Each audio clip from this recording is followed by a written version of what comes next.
आइए भारत की बात बताता हूं को शुरू करते हैं। पहली खबर आपके सामने रख देते हैं और जो पहली खबर है बंगाल की, क्योंकि पूरे बंगाल से लेकर दिल्ली और देश भर में इस वक्त नए सीएम शुभेंदु अधिकारी और उनके एक्शन की चर्चा हो रही है। अतिक्रमण और अवैध निर्माण पर शुभेंदु ताबड़तोड़ बुलडोजर चलवा रहे हैं। आसनसोल के बंदपुर में भी ऐसा ही एक्शन देखने को मिला। यहां बुलडोजर गरजे और अतिक्रमण हटाने लगे।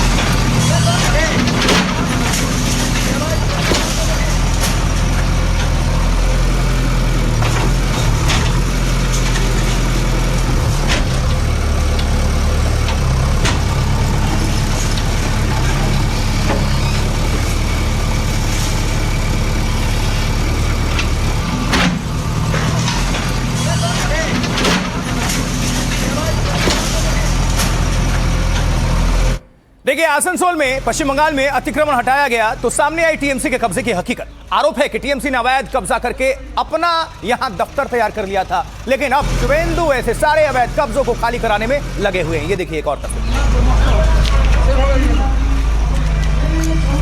तो ये टीएमसी का अवैध दफ्तर तोड़ा जा रहा है, उसी की तस्वीर है।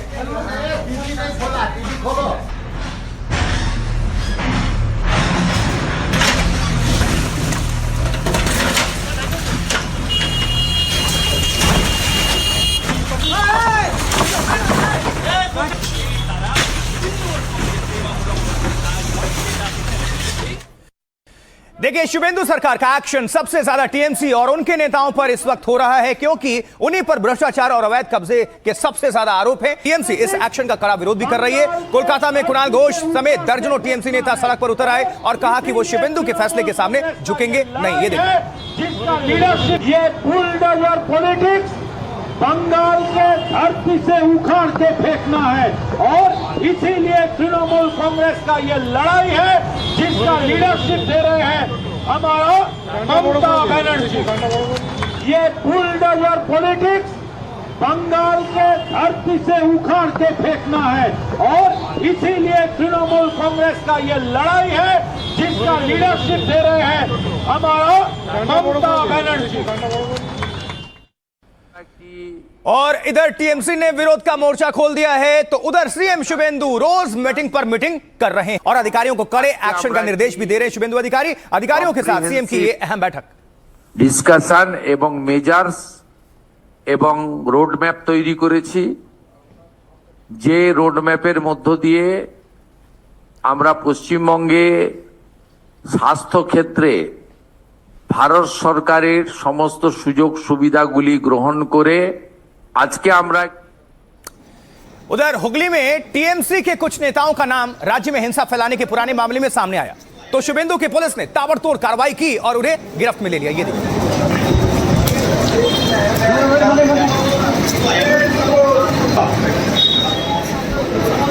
हेलो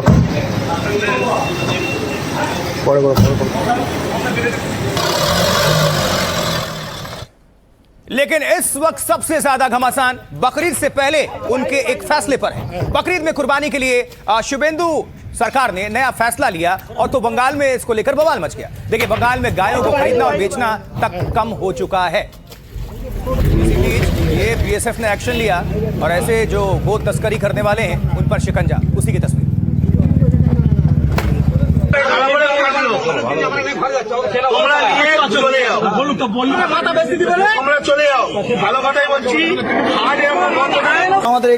যে মোল্লা ভাই কিনবে সে ওটা কুরবানির জন্য কিনবে, এটা আমাদের বছরের একটা উৎসব। তাই তোমরা এটা যদি তোমাদের মাথা যে গালে তাহলে তোমরা কেন হাটে বেচতে নেই? सिर्फ बंगाली नहीं बल्कि दूसरे राज्यों में भी बकरीद से पहले घमासान है। औरंगाबाद में पशु तस्करों के खिलाफ बहुत बड़ा एक्शन हुआ। भारी संख्या में गायों के साथ तस्कर पकड़े गए हैं और ऐसा पश्चिम बंगाल में ना हो इसके लिए सीएम शुभेंदु कड़ी कार्रवाई कर रहे हैं।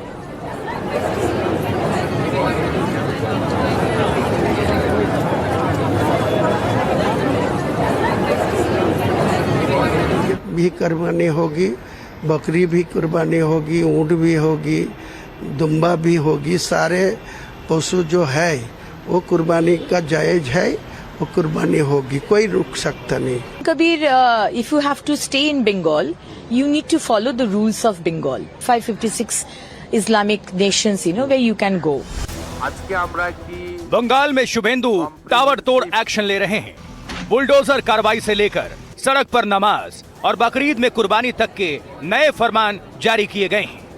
तो उनके फैसलों से कोलकाता से दिल्ली तक संग्राम और कोहराम मचा है। टीएमसी और विपक्षी नेता शुभेंदु पर आस्था से खिलवाड़ और बदले की राजनीति के आरोप लगा रहे हैं। सरकार अब इसमें घुस जाए कि आप ये जानवर कर सकते हो, ये नहीं कर सकते हो, वो तो किसी के धर्म में एनक्रोचमेंट है। लेकिन शुभेंदु सरकार ने भी साफ कर दिया है कि जो नियम से चलेगा उसका विकास होगा और जो नियम तोड़ेगा बंगाल में उसका पूरा हिसाब होगा, और वो भी ताबड़तोड़।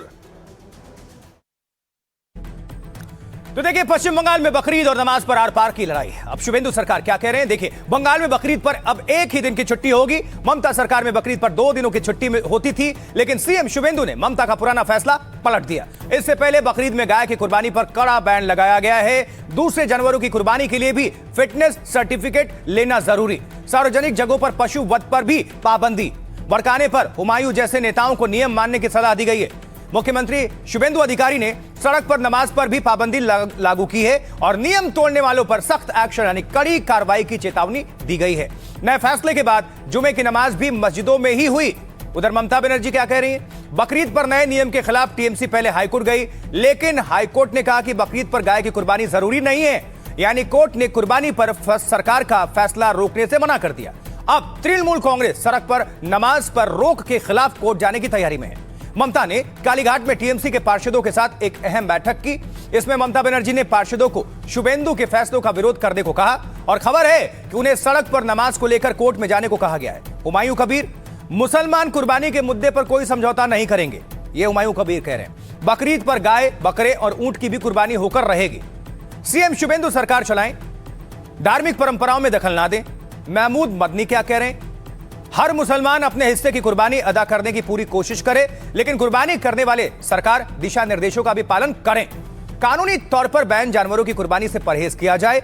बकरीद में कुर्बानी के साथ साफ सफाई का भी खास ध्यान रखा जाए। जानवरों के अवशेष सड़क, गलियों या फिर नालियों में हरगिज ना फेंकें। भड़काने के लिए कुर्बानी की तस्वीरें या वीडियो सोशल मीडिया पर ना डालें। और अब बकरीद से पहले शुभेंदु के फैसलों से कैसे बवाल मचा है, सुनाते हैं क्या कह रहे हैं सियासतदान। सुनिए जरा। काउ स्लॉटर 14 साल के नीचे का कोई गाय और गाय का जो फैमिली है उनको नहीं काटा जा सकता है। दूसरे राज्य में ये नियम नहीं है या कम है या दूसरे तरह का है, लेकिन बंगाल में है और पिछला सरकार के टाइम में भी ये था, लेकिन कोई लागू नहीं किया है अपना वोट बैंक के लिए। और अगर गलती से भूल सर्टिफिकेट भी दे दिए, जो देगा उसका व्यवस्था हम लोग लेंगे। भारतीय जनता पार्टी की पूरी राजनीति इसी सब पे टिकी हुई है। उनके पास विकास के लिए कोई रोड मैप तो है नहीं। उनको राग एक ही अलापना है, रोड पे नमाज, कुर्बानी। अरे प्रतिबंधित जानवरों की कुर्बानी कोई मुसलमान नहीं कर। मुस्लिम समाज तो खुद आगे बढ़ करके बंगाल से लेकर के देश भर में मौलाना अरशद मदनी साहब जैसी शख्सियत, जमीयत उलमा हिंद के इतने बड़े धर्मगुरु, वो तो खुद बाकायदा करें कि आप गाय को राष्ट्रीय पशु घोषित करिए ना, राजनीति मत करिए। बाकियों के लिए देश में गाय दूध देती है, भाजपा के लिए वोट देती है। पशुओं में गाय का विशेष दर्जा है। हर व्यक्ति में उसका बारे में श्रद्धा है, भावना है। चाहे ईद हो, मुहर्रम हो, चाहे पूजा हो, कानून के बाहर कुछ नहीं होगा। तो यहाँ कानून का राज नहीं था, शासन करने वाले शासक का राज था। अभी संविधान का, कानून का राज होगा और सबको मानना पड़ेगा। हर आदमी का अपना अपना धर्म होता है। अगर उनके धर्म इस चीज की इजाजत देता है या माननीय सर्वोच्च न्यायालय का हम सभी लोग पालन करते हैं, हम सभी लोग उनका आदर करते हैं। अगर माननीय न्यायालय ने इस तरीके का कोई वक्तव्य जारी किया, आदेश, कोई फैसला सुनाया है, तो मैं समझता हूँ सबको न्यायालय के आदेश का पालन करना चाहिए। जो बाबर की भाषा बोलेगा, जो तैमूर लंग की भाषा बोलेगा, जो औरंगजेब की भाषा बोलेगा, उसे भारत में रहने का अधिकार नहीं होना चाहिए। मैं शुभेंदु अधिकारी और उनकी सरकार से ये अनुरोध करना चाहता हूं कि इस हुमायूं कबीर को बाबर के पास भेज देना चाहिए। तो सुन लिया आप लोगों ने कि सियासतदान क्या कुछ कह रहे हैं, सबके अपने अपने मत हैं। इस बीच मुख्यमंत्री शुभेंदु अधिकारी के फैसलों का असर भी दिखने लगा है। देखिए, कोलकाता समेत कई जगह पर अब सड़क पर नमाज बंद होने लगी है। सबसे बड़ी खबर।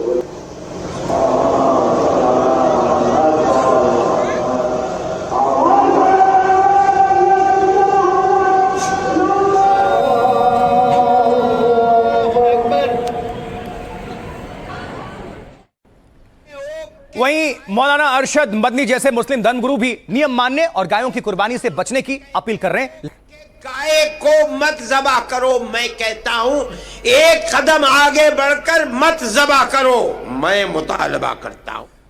आइए जरा जान लेते हैं, समझ लेते हैं कि बकरीद पर क्या कुछ कहता है इस्लाम। देखिए, इस्लाम के मुताबिक बकरीद अल्लाह के प्रति आस्था और त्याग दिखाना है और सबसे प्रिय और कीमती चीज के त्याग को तैयार रहने का पैगाम है। आमतौर पर कुर्बानी में बकरा, भैंस, ऊंट और गाय का इस्तेमाल किया जाता है, लेकिन देश में गाय काटने पर बैन है, इसलिए कुर्बानी से बचना चाहिए।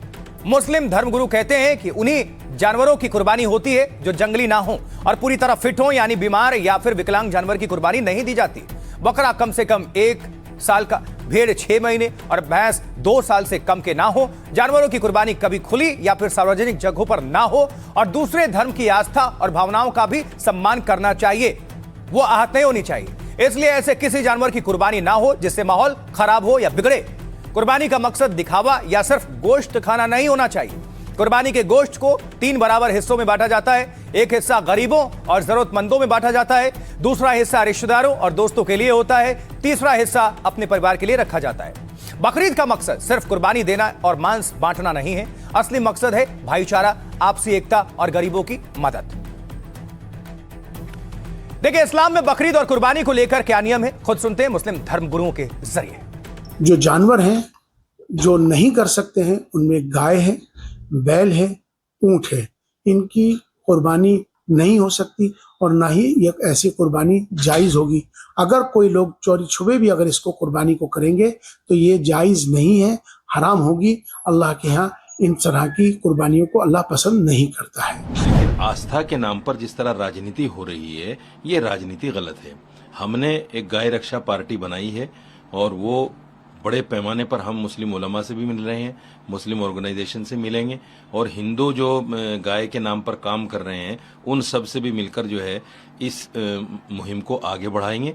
और हम नहीं चाहते कि हमारे हिंदू भाइयों की आस्था पर कोई चोट हो। जो भी जानवर हमारे देश में प्रतिबंधित हैं, जिनके ऊपर रोक लगी हुई है, बिल्कुल उनको ज़बह नहीं करना चाहिए। इंसान को चाहिए कि जिन जानवरों की परमिशन संविधान ने आपको दी है उन्हीं जानवरों को बकरीद में ज़बह। इस्लाम एक पीस का रिलीजन है और अमन प्रमोट करता है, और अगर बड़े भाई के कोई आस्था अकीदे से कोई चीज़ जुड़ी है जहाँ कानून उसको मना करता है तो हमें वो नहीं करना चाहिए। गाय के कुर्बान ही करना कोई ज़रूरी नहीं है। जब अपने मुल्क में कानून ऑलरेडी बना हुआ है कि आप यहाँ पर गाय को ज़बह नहीं कर सकते, गाय की कुर्बानी हरगिज़ ना की जाए और ना अक्सर हिंदुस्तान में की जाती है, कुछ ही स्टेट्स में की जाती है, वहाँ पर भी इस पे बैन लगना चाहिए।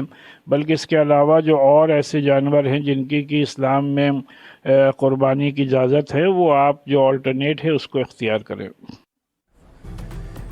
और वहीं साथ ही आपको बता दें, पश्चिम बंगाल में बेलाघाट में बुलडोजर कार्रवाई भी हुई है। अवैध मस्जिद की खबर मिली तो पहले नोटिस दिया गया और जब कोई एक्शन नहीं लिया गया तो बुलडोजर की गाज गिर गई।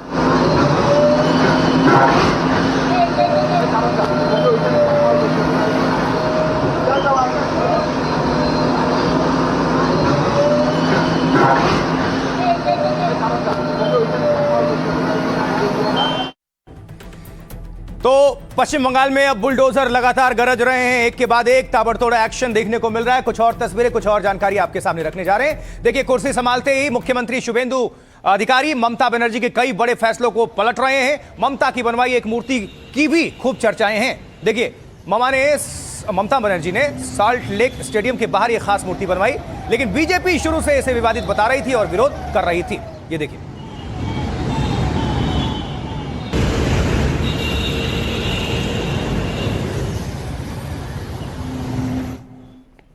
और सरकार बनने के 2 हफ्ते दिन के अंदर ममता बनर्जी की बनवाई मूर्ति हट गई। साल्ट लेक स्टेडियम के बाहर अब 2 पैर तो दिख रहे हैं, लेकिन धड़ की जगह रखी फुटबॉल अब गायब है। आज के पानी में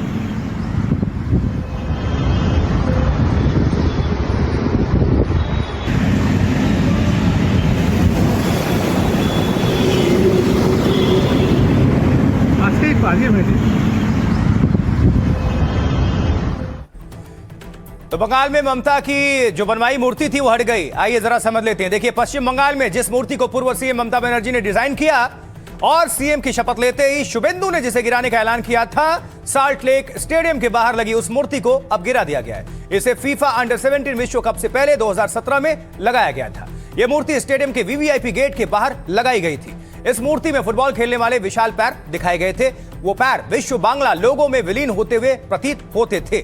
पैरों के ऊपर धड़ नहीं, फुटबॉल लगा हुआ था, जिस पर आपको बता दें, अब देखिए, इस बीच बंगाल के जो खेल मंत्री निशित प्रमाणिक ने इसे बेहद भद्दी करार दिया था, भद्दा बताया था। उन्होंने मेसी विवाद के लिए इस मूर्ति को जिम्मेदार ठहराया था और कहा था कि जब से यह मूर्ति लगी टीएमसी के बुरे दिन शुरू हो गए। अब खेल मंत्री के निर्देश के बाद मूर्ति को जमींदोज कर दिया गया है और स्टेडियम के आसपास बुनियादी ढांचा सुधारने का ऐलान किया गया है। तो ये अभी तक क्या कुछ हुआ एक्शन, ये आपको हमने बता दिया। बंगाल में ममता की बनाई मूर्ति हटी तो कैसे सियासत गर्मा गई और ममता सरकार के मंत्री क्या कह रहे थे, वो भी आपको सुनवा देते हैं। ये बहुत सारे जो स्पोर्ट्स लवर है उनसे भी मेरे पास कंप्लेन आया, युवा है उनकी तरफ से भी मेरे पास बहुत सारा कंप्लेन आया कि ऐसा एक जो मूर्ति, एक काटा हुआ पैर, उसके ऊपर एक फुटबॉल जिसका कोई भी मीनिंगलेस, कोई ऐसा प्रतिभाधर खिलाड़ी, बंगाल से बहुत सारा फुटबॉल प्लेयर्स जिनके नाम बंगाल में स्वर्णिम अक्षरों में लिखा हुआ है, वैसा कोई जो क्रीड़ाविद, वैसा कोई फुटबॉलर की मूर्ति वहां स्थापित। अनऑथराइज बिल्डिंग ही नहीं, अनऑथराइज कोई भी काम अब इस सरकार में नहीं होगा। जीरो टॉलरेंस की नीति होगी और ये माननीय मुख्यमंत्री जी ने स्पष्ट रूप से यहाँ पर कह दिया। बुलडोजर पॉलिसी हम लोग विरोध कर रहे हैं, जो होगा लीगली होगा, और जिसका ये हॉकर गरीब लोगों का ऊपर बुलडोजर चला रहा है ये लोग, वो तो बहुत सारे लोग तो भाजपा को वोट दिया था, अभी वो रो रहे हैं। पिछले 14-15 दिन में नई सरकार ने जो बैटिंग की है, मैं आपको इतना बता दूं, बंगाल की जनता बहुत खुश है उससे। अब कहां बुलडोजर चलेगा, कहां दूसरा हथौड़े से तोड़ा जाएगा, वो तो सरकार ठीक करेगी। अब कुछ लोग, कुछ पार्टियां तो जाके स्टे ऑर्डर भी ले रहे हैं, क्योंकि बुलडोजर के खिलाफ कुछ सुप्रीम कोर्ट में भी कानून है। चलिए, तो बात हो गई पश्चिम बंगाल की, लेकिन आपको यह बता दें कि देखिए, बुलडोजर की जो गाज है वो सिर्फ बंगाल में नहीं बल्कि जम्मू कश्मीर में भी हो रही है। कैसे, आइए बता देते हैं। देखिए, ये बुलडोजर का एक्शन जम्मू कश्मीर में लगातार, खासकर अभी जम्मू में ड्रग्स रैकेट के खिलाफ बड़ी कार्रवाई चल रही है। ड्रग तस्करों पर कार्रवाई के लिए जम्मू के एक इलाके को छावनी में तब्दील कर दिया गया। यह तस्वीर देख लीजिए अभी पहले।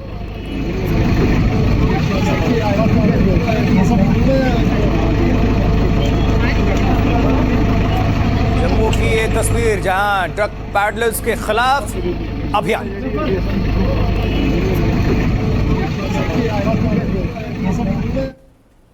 अब देखिए, जम्मू के मिरान साहिब में भारी पुलिस की मौजूदगी में ड्रग्स तस्करों के ठिकानों पर बुलडोजर कार्रवाई हुई है। मिरान साहिब, जम्मू की तस्वीर।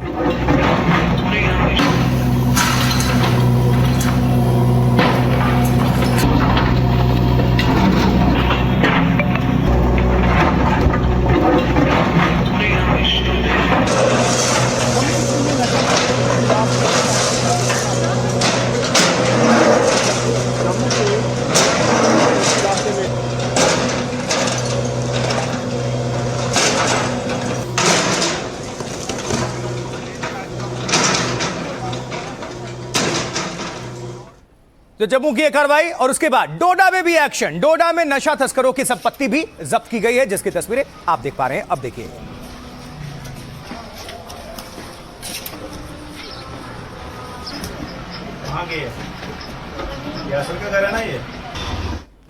ये हो क्यों रहा है, ताकि नशा मुक्त हो जाए कश्मीर। देखिए, जम्मू कश्मीर में ताबड़तोड़ बुलडोजर गरज रहे हैं और वो लोग खौफ में हैं जो नशे का कारोबार करते हैं या फिर उसमें संलिप्त हैं। नशे या ड्रग्स के काले कारोबार से इनका कनेक्शन है। जम्मू के मिरान साहिब में कुख्यात ड्रग तस्कर नवजोत सिंह उर्फ बबलू के काले खेल और करोड़ों की संपत्ति का खुलासा हुआ तो प्रशासन कड़ी कार्रवाई में जुट गया। नशा तस्कर बबलू की पहचान इलाके में काफी दबंग और रसूख वाले की है, उसका बड़ा नेटवर्क चलता है। तो एक्शन से पहले पुलिस की भारी टीम वहां पर पहुंच गई। बुलडोजर एक्शन से पहले इलाके को छावनी में तब्दील कर दिया गया और फिर नशा तस्कर की 2 मंजिला इमारत पर शुरू हुआ बुलडोजर एक्शन। नशे के कारोबार से बबलू ने करोड़ों का जो महल तैयार किया था, कुछ ही घंटों में देखते ही देखते प्रशासन ने उसे क्या कर दिया, जमींदोज, और पैगाम दे दिया कि जम्मू कश्मीर नशा मुक्त होकर रहेगा। तो दरअसल ड्रग तस्करी के खिलाफ 100 दिनों का यह अभियान चालू है और जम्मू कश्मीर में 43 दिनों में करीब 800 एफआईआर दर्ज की जा चुकी हैं करीब 900 ड्रग तस्करों और पैडलर्स को जेल भेजा जा चुका है। 59 तस्करों को एनडीपीएस प्रावधानों के तहत गिरफ्तार किया गया है। आरोपी ड्रग पैडलर्स के 47 घरों पर बुलडोजर चलाया जा चुका है। 373 संदिग्धों के ड्राइविंग लाइसेंस सस्पेंड किए जा चुके हैं। 81 नशे के कारोबार के 81 अड्डों को ध्वस्त किया गया है। 101 अचल संपत्तियों को जब्त और कुर्क किया जा चुका है। देखिए, करोड़ों रुपए की अन्य संपत्तियां भी जब्त की गई हैं। तस्करों से जुड़े 180 आधार कार्ड निष्क्रिय कर दिए गए। इस बीच आपको बता दें, जम्मू कश्मीर में नशा और ड्रग तस्कर के खिलाफ कैसे कार्रवाई हो रही है। अब सुनवा देते हैं जम्मू कश्मीर के एलजी मनोज सिन्हा और अधिकारी इसको लेकर क्या कुछ कह रहे हैं, सुनिए। एक एसओपी बनाई हुई है कि केवल क्रिमिनल केस उनके खिलाफ नहीं दर्ज होगा, उनका ड्राइविंग लाइसेंस भी निरस्त होगा, अगर व्हीकल है, रजिस्ट्रेशन है तो वो भी निरस्त होगा, आधार कार्ड निरस्त हो इसके लिए भी रिकमेंडेशन करेंगे, पासपोर्ट है तो वो भी निरस्त हो, इसकी प्रॉपर्टी अटैचमेंट तो पिट एनडीपीएस में प्राविधान है। सरकारी जमीन पर आपने महल खड़ा कर लिया तस्करी के पैसे से, तो वो तो किसी हाल में सरकारी जमीन है तो प्रशासन उसको ले ही सकता है। Value of property demolish approximately 17 crore. Drug peddlers और उस पैसे से कुछ जो प्रॉपर्टीज़ बनाई गई हैं without any known source of income जो है उनको टारगेट किया जा रहा है। और आज के केस में हमारे यहाँ पे नवजोत सिंह जो हैं, जिनके ऊपर जैसा कि पुलिस डिपार्टमेंट ने भी आपको ब्रीफ किया कि 15 एफआईआर्स उनके ऊपर रजिस्टर्ड हैं अंडर एनडीपीएस, और उनकी ही प्रॉपर्टीज़ जो थी यहाँ पे, उनकी फैमिली यहाँ पे रहती है, मदर फादर रहते हैं, उनके घर को छोड़ के बाकी जो 3 प्रॉपर्टीज़ आइडेंटिफाइड थी फ्रॉम द कंसर्न डिपार्टमेंट, उनको आज टारगेट किया गया। जो लोग ड्रग डीलर्स हैं उनको यही कहना है कि आप पे नकेल जो आप देख रहे हैं कि कसी जा रही है और कसी जाएगी, इसलिए छोड़ दीजिए और मेन स्ट्रीम में आ जाइए। चलिए अब खबरों में बढ़ते हैं आगे और बात करते हैं यूपी के कांग्रेस अध्यक्ष अजय राय से जुड़े एक विवाद की। तो क्या है यह विवाद? आइए सर, देखिए, एक वीडियो वायरल हो रहा है जिसमें वो प्रधानमंत्री मोदी पर बेहद अभद्र टिप्पणी करते सुनाई दे रहे हैं। आप इसे गंदी जुबान वाली सियासत भी कह सकते हैं। अजय राय महोबा गए थे, वहां अपने कार्यकर्ताओं से बात करते हुए उन्होंने प्रधानमंत्री नरेंद्र मोदी पर बेहद अभद्र और अमर्यादित टिप्पणी की। अब सवाल उठ रहा है कि देश की सबसे पुरानी सियासी पार्टी के एक राज्य का अध्यक्ष ऐसी जुबान का इस्तेमाल कैसे कर सकता है? सियासत में विचारों का मतभेद हो सकता है, लेकिन गंदी जुबान का इस्तेमाल नहीं हो सकता। मोदी की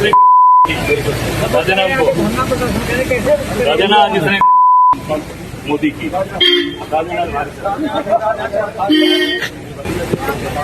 जा रहा है मोदी की तो अजय राय की बेहद शर्मनाक टिप्पणी, प्रधानमंत्री नरेंद्र मोदी के लिए अमर्यादित भाषा जो इस्तेमाल किया गया। अब देखिए, कुछ दिनों पहले अजय राय बेहद बीमार थे, आपको याद होगा, ये तस्वीर भी हम दिखा रहे हैं इसलिए, और अस्पताल में ही वो एडमिट थे। तब प्रधानमंत्री नरेंद्र मोदी ने उनके जल्द स्वस्थ होने की कामना भी की थी, सोशल मीडिया पर लिखा भी था। यही है जो लिखा हुआ है, ये प्रधानमंत्री ने ये सब कुछ लिखा हुआ है।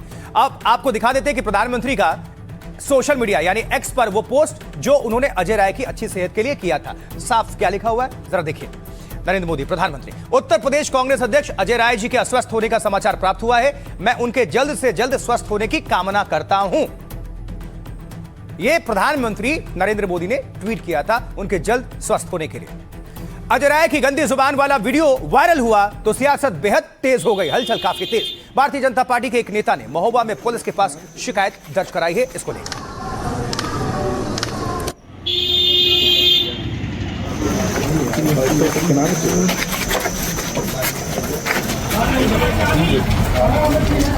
तो ये जो गंदी जुबान वाली सियासत है, ये पहली बार हमें देखने सुनने को नहीं मिली है। देखिए, अजय राय अपनी जुबान के लिए पहले भी विवादों में रहे हैं, घिरते रहे हैं। अब टाइमलाइन यानी पूरा मामला समझ लीजिए।